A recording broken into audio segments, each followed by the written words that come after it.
Hi, so I want to tell you a story, right? It's a story I made up, but it proves a point that I'm trying to put across.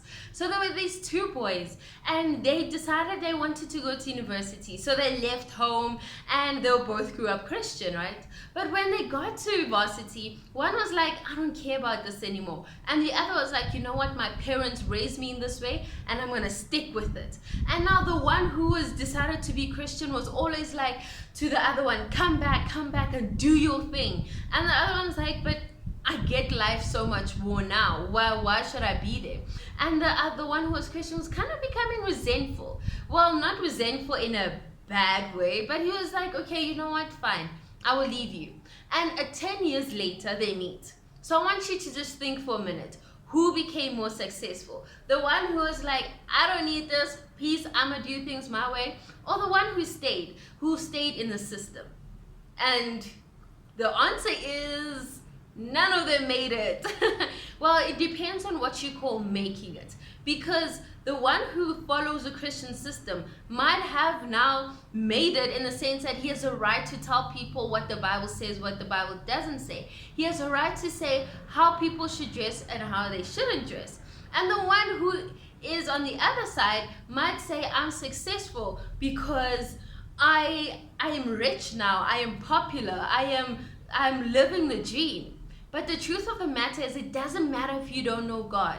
And that is something I learned from a women's conference that I attended.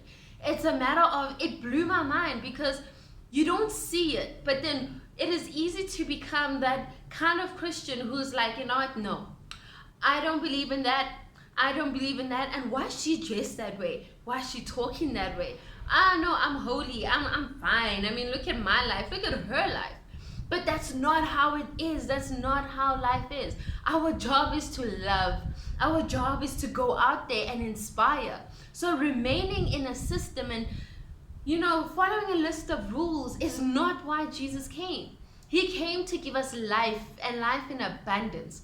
That means everything that we do, the kindness, the works, the preachings, those must all come from a place of knowing God, must come from a place of love, of wanting to see someone's life change. So it doesn't matter what you do on the outside. What truly matters is what you are on the inside. Whether you're in the system or out the system, it doesn't matter. You are still just as far from God. What matters is, do you know Him for yourself? Do you understand Him? And do you look out for Him? Is He your best friend, your father? Because that's what makes a difference. So from me, Sadie, I hope I gave you something to think about. Peace and love.